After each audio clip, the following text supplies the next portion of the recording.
So firstly congratulations पाजी, जो response आ रहा है फाइटर को लेके, थैंक यू। सोशल मीडिया पे काफ़ी अच्छा आ रहा है। मैंने आपका सोशल मीडिया जब आ रहा था तब चेक कर रहा था, काफ़ी लोग ने रीपोस्ट कर रहे हैं आपके जो पर्टिकुलर सीन है उसको रीपोस्ट कर रहे हैं। आप अगर कुछ बताना चाहोगे कि इतने टाइम पे किस तरह का रिस्पॉन्स अब तक आपको मिला है? अभी तक अगर मैं बात करूं तो बहुत ही अच्छा रिस्पांस मिला है। इवन जो हमारी पूरी टीम है वो काफ़ी खुश है उस रिस्पांस से, because see as an actor, as a director, as a team आप यही चाहते हो कि आपका काम जो है वो लोगों तक पहुंचे और लोग उसको अप्रिशिएट करें। राइट। एंड कहीं ना कहीं आई थिंक हमारी जो मूवी है उसमें काफ़ी ज़्यादा दम है, और पैट्रियोटिक मूवी आपको पता ही है कि काफ़ी कम बनती है, एंड जब बनती हैं तो we want it should be the best of the best. Right. तो कहीं ना कहीं आई थिंक हमने वो अचीव किया है। जैसे लोगों से अप्रिसिएशन जो हमें मिल रहा है, प्यार मिल रहा है, तो मुझे बहुत ही खुशी है उस चीज़ को लेके। यस। एंड जब हम बात करें इंडिया वर्सेस पाकिस्तान मैच हो या फिर एंटरटेनमेंट हो या फिर गदर 2 हो, राइट, मतलब एक्साइटमेंट लेवल बढ़ जाता है। ये जो दो जंग होती है, आपको जब पता चला कि it's like something like that, Pulwama attack पे है, फिर air force which was something like कि पीपल ने अब तक देखा नहीं है Right. कि किस तरह से air force pilot how they work, किस तरह से फाइटिंग होती है, ये एक नया कॉन्सेप्ट मुझे ऐसा लगता है। आपको अगर when you got the script, so क्या था आपके माइंड में तभी? सी जब मुझे अप्रोच किया गया इस प्रोजेक्ट के लिए, तो मुझे उन्होंने करेक्टर में बताया कि I am playing an Indian air force officer, and specifically I am playing a chopper pilot. अब सी एज अ ह्यूमन मेरे लिए तो बहुत बड़ी बात है, एज एन एक्टर ऑल्सो, कि मैं कहीं ना कहीं अपने जो देश की फौज है उसको रिप्रेजेंट करने वाला हूँ बड़ी स्क्रीन पे। तो when it comes to air force officers, तो कहीं ना कहीं हमारे डायरेक्टर ने हमारी काफ़ी मदद की। जैसे जब हमारा शूट स्टार्ट होने वाला था तो हमने असम में शूट किया है, रियल एयरबेस पे। तो उससे पहले जो था हमारा इंटरेक्शन करवाया गया रियल एयरफोर्स ऑफिसर्स से, हमारी डिस्कशंस हुई। उन्होंने बताया कि उनका जो लाइफस्टाइल है वो कैसे होता है, उनका माइंडसेट क्या होता है before flying, during flying and after landing. तो कहीं ना कहीं आई थिंक उन चीज़ों ने हमारी काफ़ी मदद की। And as a character and as an actor मैंने खुद जो है उसके बारे में काफ़ी रिसर्च किया। जैसे मुझे जहाँ तक याद है, मूवी के लिए मुझे 3 महीने पहले लॉक किया गया था शूट स्टार्ट होने से पहले। तो 3 महीने लगातार मैंने जो है मूवी के बारे में रिसर्च किया, and most of the all सबसे इम्पॉर्टेंट इंडियन एयरफोर्स के बारे में रिसर्च किया कि जो हमारी इंडियन एयरफोर्स है उनका रहना सहना कैसे है, क्या डिसिप्लिन होता है। इवन इफ़ यू नो कि हमारी जितनी भी फोर्सेज हैं सबका सैल्यूटिंग स्टाइल अलग है। हाँ। तो then I went into the research कि अगर हम एयरफोर्स वाले ऐसे सैल्यूट करते हैं तो उसके पीछे रीज़न क्या है। Because as a character when you are portraying something on the screen, you have to be fully aware of कि आप क्या कर रहे हो, जो कि बहुत ज़रूरी है। बिकॉज देन ओनली जो एक करेक्टर है वो बिलीवेबल लगेगा ऑडियंस को भी। एंड कहीं ना कहीं हमारा पर्पस यही था कि इस मूवी के थ्रू हम इंडियन ऑडियंस को बताएं कि इंडियन एयरफोर्स की जो है लाइफस्टाइल कैसा होता है, सॉटीज़ में क्या होता है, आपस में क्या डिस्कशंस होती हैं, बॉन्डिंग कैसे होती है, कि एज अ टीम कैसे काम किया जाता है। तो कहीं ना कहीं मुझे लगता है हमने वो अचीव किया है। राइट। सैल्यूट की बात की तो सैल्यूट पे कितना रिसर्च किया आपने अब तक? एंड आपका जो सैल्यूट था उसके पीछे कुछ ऐसी अगर कोई स्टोरी है जो आप शेयर करना चाहो? जी जैसे मैंने सैल्यूट की बात की इंडियन एयरफोर्स की, तो इंडियन एयरफोर्स में वी सैल्यूटेड लाइक दिस। इसका मतलब ये है कि we are always flying, this is a flying sign. अब जैसे हमारा फोर्स का है उनका अलग होता है, नेवी है उनका अलग होता है। And when we went into Tezpur also, तो वहाँ की इंडियन एयरफोर्स ने हमें इसका महत्व भी बताया कि why do they salute different. कुछ साल पहले सेम था, बट कुछ साल पहले ये चेंज आया है हमारे इंडियन एयरफोर्स के सैल्यूट में। एंड आई थिंक जहाँ तक आपने बात की कि इंडियन एयरफोर्स की जो चीज़ें हैं, बिकॉज हर फोर्सेस जो हैं हमारी इंडिया की, rather it be army, navy और इंडियन एयरफोर्स, सबका थोड़ा काम करने का तरीका अलग है। Obviously because when you're in navy you have to travel through and work on the ships. In air force you have to work through jet fighters, और अपनी जो इंडियन आर्मी है they work on our borders. तो कहीं ना कहीं I think हमारी जो इंडियन फोर्सेज हैं कहीं भी, तो उन सब का एक अलग ही तरीका है काम करने का, एक अलग ही सोच है चीज़ों को लेके। और जब तक आपको उसकी क्लैरिटी नहीं होगी तो कहीं ना कहीं आप उसके ऊपर काम नहीं कर सकेंगे। तो वही मैंने जैसे आपको बताया है कि जो हमारा एक्सपीरियंस था इंडियन एयर फोर्सेस के साथ बात करके, उसने कहीं ना कहीं हमारे सबके करेक्टर्स में एक वेटेज डाली, जिससे हम वो बिलीवेबिलिटी ला पाए और रियलिटी ला पाए कि क्या होता है एक्चुअल में। सिद्धार्थ जी का विजन क्या था आपके कैरेक्टर को लेके? किस तरह से उन्होंने अगर शुरुआती समय पे पोर्ट्रे किया था आपके कैरेक्टर को लेके, कैसे एक्सप्लेन किया कि किस इस तरह का कैरेक्टर होना चाहिए आपका, आपको ये बदलाव लाने चाहिए, आपके कुछ फिजिकल लेवल में ये बदलाव, थोड़ा सा फिजिकल लगे, ऐसा कुछ कहा था उन्होंने शुरुआती दौर में? राइट। तो जब जैसे सिद्धार्थ सर ने मुझे अप्रोच किया तो then we have first reading together. उन्होंने मुझे बुलाया कैरेक्टर का सिनॉप्सिस देने के लिए कि आपका कैरेक्टर क्या है। एंड मुझे याद है बहुत ही अच्छे से कि उन्होंने एक चीज़ मुझे बोली, किसी आपका जो करेक्टर है वो काफ़ी स्पेशल और डिफरेंट है, बिकॉज जो बाकी करेक्टर्स हैं they are going to play a bit professional, bit cool, but आपका जो करेक्टर है, आई वॉन्ट दैट करेक्टर कि जब भी वो स्क्रीन पे आए तो ऑडियंस के चेहरे पे मुस्कान आए। कहीं ना कहीं you have to bring that buoyant energy on the screen, कि जब आपको लोग देखें अच्छा ये आया तो अब कुछ होने वाला है, कुछ इंटरेस्टिंग होगा, कि जो आपका करेक्टर है वो हर किसी सीरियस सिचुएशन में भी कुछ ना कुछ कॉमिकल ढूंढ लेगा। तो कहीं ना कहीं उस डिस्क्रिप्शन ने मुझे बहुत हेल्प की। जब हम शूट कर रहे थे, जितने भी सीन मैंने अप्रोच किए, तो कहीं ना कहीं I try to find that element कि कैसे जो इसमें है मैं थोड़ा कॉमिक ला पाऊँ या कुछ डिफरेंट कर पाऊँ। तो आई थिंक एक डायरेक्टर की आपको इंस्ट्रक्शंस देना, एक ब्रीफिंग देना बहुत ही इंपॉर्टेंट होता है एज एन एक्टर। आपको लगता है ये जो कॉमिक है ब्लड में ही रहती है? हमने दिलजीत को भी देखा, मंजोत को भी देखा, मंजोत फुकरे में थ्रू आउट, तीसरा सीजन आ गया, कॉमिक है सबसे टॉप पे, दिलजीत की कितने भी हो गए, उनके भी कॉमिक हमेशा, और आपकी अभी ऐसा लगता है ब्लड में ही है कुछ ये कॉमिक चीजें? सी देखो, अब जैसे मेरा भी शुरू से लेके अभी तक जो बचपन रहा है, अभी एडल्ट लाइफ चल रही है, तो मैं खुद भी एक बहुत ही खुल दिल वाला इंसान हूँ कि मैं भी हंसता खेलता रहता हूँ। तो कहीं ना कहीं आई थिंक हमारे जो आसपास के जो, जिसको कहें इन द सिंपल वर्ड्स, हमारी जो ग्रोइंग एज होती है, जैसे अब मैं जो था, मेरे आसपास के जो लोग भी थे पंजाबी, जम्मू के, तो हमारा नेचर ही वैसा था। राइट। जैसे होता है ना कि कुछ भी हमारी फैमिली में कुछ भी हो जाए तो हम कहते हैं चलो देख लेंगे, अपन देख लांगे, मतलब वैसा नेचर है कि चलो जो होगा देखा जाएगा।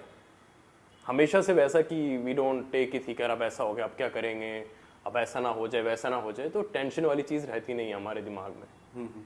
एंड सबसे बड़ी बात जो कहीं ना कहीं हमें अचीव करने को मदद करती है वो है कि हम भगवान में बिलीव करते हैं कि जो हो रहा है हमारे अच्छे के लिए हो रहा है। एंड आई नो सब बिलीव करते हैं, बट आई थिंक इस चीज़ को समझ पाना कि ज़िंदगी में चाहे आपको नाकामयाबी दिख रही है या कामयाबी दिख रही है, जो भी हो रहा है वो आपके अच्छे के लिए हो रहा है। जब आप इस बात को अपने जहन में बसा लेते हैं, सहमत हो जाते हैं, तो कहीं ना कहीं आप जो है दुखों को भुला के अपनी ज़िंदगी में सुख ही सुख देखने लगते हैं। राइट।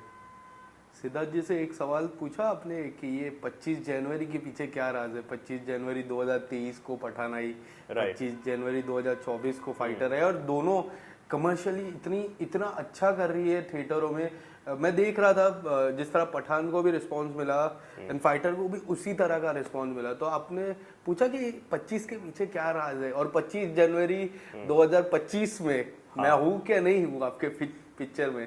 देखो, ऐसे सच बताऊं तो मैंने उनसे पर्सनली तो ये नहीं पूछा, बट जहाँ तक मुझे लगता है कि जब भी कोई पेट्रियोटिक फिल्म आती है तो लाइक 26 को we have a republic day, right, तो आई थिंक वो एक राइट टाइम होता है एक पेट्रियोटिक फिल्म को रिलीज़ करने का, बिकॉज देन जो है वैसे हमारी ऑडियंस का काफ़ी भाव होता है अपने देश को लेके। अब जैसे पठान में भी there was some Indian Pakistan instance, और अपनी फाइटर में भी है। तो कहीं ना कहीं आई थिंक, और जैसे गदर अपनी इंडिपेंडेंस पे आई थी, करेक्ट। तो जब भी हमारे देश की बात आती है या कुछ स्टोरी ऐसी होती है पेट्रियोटिक, तो आई ऑल्सो फील कि वो जो है रिपब्लिक डे या 15 अगस्त इंडिपेंडेंस डे के आसपास ही रिलीज होनी चाहिए। राइट। एंड इसके अलावा मैं वो जो बात करूँ ऋतिक जी की जो एंट्री शॉट है, वॉर की याद दिलाई कई फैंस को, आप अगर बताना चाहोगे उस शॉट के बारे में, एंड जिस तरह सब लोग खड़े थे देख रहे थे ऋतिक सर को, एंड वो फ्लैग से जो बाहर आते हैं, उस शॉट के बारे में थोड़ा बताइए। पीछे बीटीएस कैसा था उस मूवमेंट का? देखो, if I be honest with you, तो जब हम भी ऋतिक सर को देख रहे थे तो वी वर ऑल ऑस्ट्रक कि वो जिस तरीके से वॉक करते हैं, जो वो कैरेक्टर को जिंदा करते हैं, हम यहाँ देखते हुए दंग रह गए थे कि यार how is he doing it. Right. Because जब आप कैमरे पे देखते हो कि यार वो जब चल के आ रहे हैं तो उनके चलने में इतनी खूबसूरती है कि आप जो है आपका पूरा दिमाग हिल जाता है कि यार ऋतिक सर जो हैं, if you talk about war, if you talk about fighter, उनकी एंट्रीज ने हमेशा एक अलग लेवल क्रिएट किया है। और कहीं ना कहीं आई थिंक सिद्धार्थ सर जो हैं उस चीज़ में बहुत अच्छे भी हैं। वो जो है कहीं ना कहीं अपने जो करेक्टर्स हैं उनको एक स्पेसिफिक और एक काफ़ी अच्छी एंट्री देते हैं। जैसे कि talk about my character also, तो मेरी एंट्री कॉमिक हुई कि ठीक है, I got late in the जो हमारी मीटिंग होने वाली उसमें लेट हो गया मैं। When it comes to Hrithik sir, तो वो भी बड़े पैशनेटली काम करते हैं and I have seen him working, तो आई कैन एश्योर यू कि उनकी हर एक छोटी छोटी चीज़ जो आप देखते हो उसके पीछे बहुत ज़्यादा मेहनत करते हैं वो। बिकॉज उनका मंत्रा ये है कि चीज़ को इतनी मेहनत से करो कि जब वो चीज़ दिखे तो आपको चीज़ आसान लगे। यस जी। इसके अलावा मैं जैसा पहले ही मैंने आया और आपसे पूछा वो सोशल मीडिया की तस्वीर एंड स्पेशली वो जो कैप्शन था कि उनको आइडियलाइज करते करते अब सिल्वर स्क्रीन उनके साथ शेयर कर रहा हूँ, क्या मोमेंट था जब पहली बार आपकी मुलाकात हुई एंड आपके साथ उनके कोई ऐसा मोमेंट जो दिल के काफ़ी करीब रहा हो आपके? सच बताऊँ आपको तो आज जो मैं एक्टर बना हूँ तो कहीं ना कहीं शुरू से मैंने ऋतिक सर और शाहरुख सर को आइडलाइज किया है। उनकी वजह से आज मैं इस मुकाम पे हूँ। मैंने जो अपना सपना देखा एक्टर बनने का, तो वो मैंने ऋतिक सर और शाहरुख सर को देख के ही उस सपने को देखा। और जब जिस सपने की शुरुआत जिस चीज़ से हुई हो, जब आपको सपना पूरा हो रहा है और उनके साथ हो रहा है, बिकॉज आई रिमेंबर कि जब मैंने ऋतिक सर को पहली बार देखा सेट पे, जब हम शूट करने गए, तो तब मुझे एकदम से एक रियलाइज़ हुआ कि यार कुछ साल पहले मैंने सपना देखा था, जब मैं उनकी कहो ना प्यार देखता था या जब जो है उनकी कोई मिल गया देखता था, तो तब मेरे अंदर आता था कि यार मुझे भी एक्टर बनना है। और आज वो मेरे सामने लाइव मेरे को मौका मिल पा रहा है कि मैं उनको खुद को उनका को स्टार कहलवा पा रहा हूँ, तो यार आज मैंने कुछ ना कुछ तो अचीव किया है ज़िंदगी में। राइट। हाँ, आपने कहा उनसे मैं आपको आइडियलाइज करता था या मैंने उनको बताया, उनका क्या रिस्पॉन्स था इस चीज़ को लेके? क्या आपका फैन बॉय मूवमेंट था कि एकदम सीरियस प्रोफेशनल वाइज, या ही इज माय को स्टार? कैसा मूवमेंट था वो जो पहली बार आपकी मुलाकात हुई थी तभी? आपको मैं थोड़ा इंस्टेंस बताता हूँ, काफ़ी फनी इंस्टेंस था कि जब हमारी इंट्रोडक्शन हुई, वी आर ऑल सिटिंग, तो सिद्धार्थ सर ने हम सबको मिलाया ताकि हम कंफर्टेबल हो जाए। तो हम सब वेट कर रहे थे, एकदम से ऋतिक सर आते हैं गेट से रूम के अंदर, एंड हम सब जो है उन्हें ऐसे देख रहे हैं, एंड तभी जो है वो सबसे हाथ मिला रहे हैं, हाथ शेक कर रहे हैं, हाय हाय हाय हाय। एकदम से वो मेरे पास आते हैं और मुझे हाथ मिला के कहते हैं hi I am Hrithik Roshan, and मैं आगे से हाय आई एम, मैं अपना नाम भूल गया एंड वो कहते हैं yes you are. I said I am Banveen, और मैं इस करेक्टर में, इस पिक्चर में सुखी करेक्टर प्ले कर रहा हूँ। Oh nice great. तो उनका एक वैसा हो रहा है कि आप जब उनको देखते हो आप सब भूल जाते हो कि आसपास क्या हो रहा है।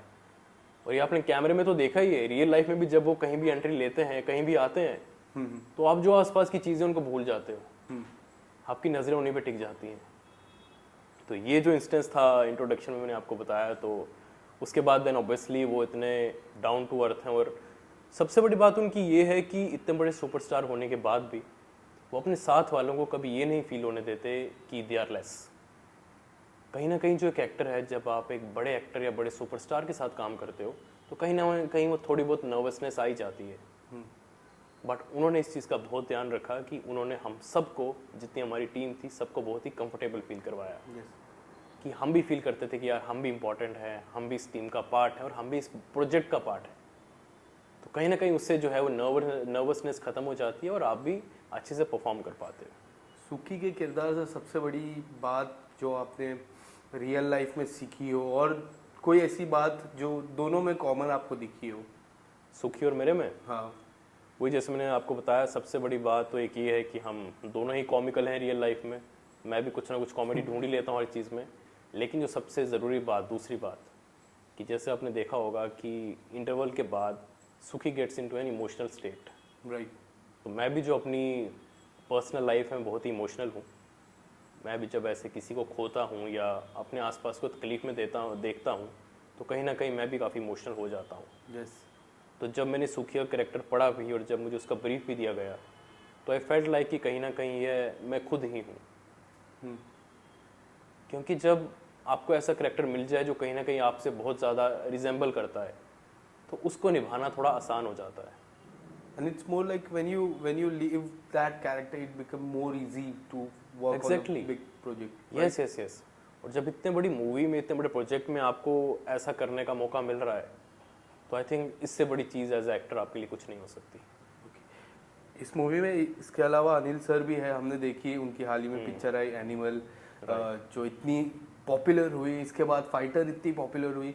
सर से जब भी मुलाकात होती है तो एक अलग ही चार्म लगता है। जब भी उनको मैं भी कभी देखता हूँ तो ऐसा लगता है हाँ सुपरस्टार है जी। आपकी कोई ऐसी बात, कोई एक्सपीरियंस उनसे सीखने जैसे अगर कुछ शेयर करना चाहो?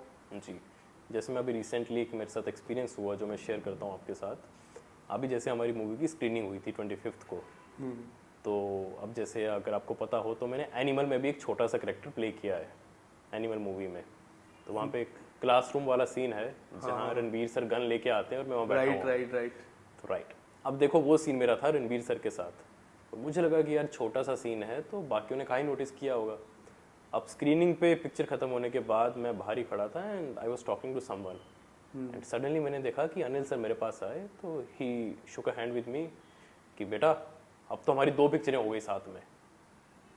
तो मैं सर आपको कैसे पता? तो ही सेड तुझे क्या लगा मुझे पता नहीं लगेगा, तूने मुझे बताया भी नहीं। मैंने कहा सर वो छोटा सा करेक्टर था। देन ही टोल्ड मी कि बेटा ज़िंदगी में कोई भी करेक्टर छोटा नहीं होता। एज अ एक्टर तुम इतने बड़े प्रोजेक्ट का पार्ट बन रहे हो वो ज़रूरी है, और तुम परफॉर्म कर पा रहे हो वो ज़रूरी है। तो वो जो मोमेंट था उसने मुझे इतना इम्पोर्टेंट फील करवाया कि जबकि मेरा कोई सीन भी नहीं था सर के साथ, सर ने मेरे को रिकॉग्नाइज़ किया मूवी में और फिर खुद आके मुझे बोला। तो I think we as a actor live for this moment. तो it was surreal experience for me. एक आखिरी सवाल, अब किस तरह से आप अपने professional wise how you are looking forward, like शुरुआती समय है 2024 का पहला ही मंथ है, आज आखिरी तारीख है जी। अब जो बचे 11 मंथ है आपके फैंस को लेके या आपके पर्सनल लाइफ को लेके, प्रोफेशनल लाइफ को sorry, how you are looking forward for that? See देखो अब जैसे साल की शुरुआत इतनी अच्छी हुई है, पहले महीने में मेरी पिक्चर आ गई है। Right. तो आई एम होपिंग कि आने वाले जो 11 महीने हैं वो भी काफ़ी अच्छे बीतें। और जहाँ तक फैंस की बात है जो फाइटर को इतना प्यार दे रहे हैं, मेरे करेक्टर को इतना प्यार दे रहे हैं, तो मैं उनसे बहुत बहुत शुक्रिया अदा करना चाहूँगा। क्योंकि एज एन एक्टर मेरा सिर्फ एक ही लक्ष्य है कि जो ऑडियंस है, जो हमारे लोग हैं जो सिनेमा देखते हैं, मैं किसी भी तरीके से उनके चेहरे पे मुस्कान ला पाऊँ।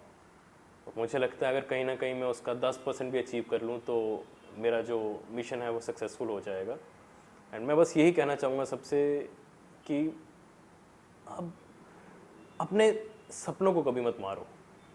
बिकॉज मैंने ये जो सपना है अपनी स्कूल लाइफ में देखा था, लेकिन मुझे ये ज़रूर पता था कि अगर ये मैंने सपना देखा है तो मुझे इसको पूरा करने की हिम्मत भी ज़रूर रखनी होगी। और आई थिंक उसी हिम्मत की वजह से आज कहीं ना कहीं सपने की शुरुआत हुई, मुझे मेरी पहली पिक्चर मिली जिसमें मेरा इतना अच्छा करेक्टर है। तो I will just say that कि बस सपने देखने की हिम्मत रखो, बाकी सपने जो हैं वो खुद पूरे हो जाते हैं। Thank you so much and all the best आपके करियर को लेके, ऑल द बेस्ट आपके इस साल के जितने भी प्रोजेक्ट आए उसके लिए all the best and congratulation for fighter thank you plus animal के लिए। बहुत बहुत शुक्रिया आपका। Thank you so much. Thanks a lot.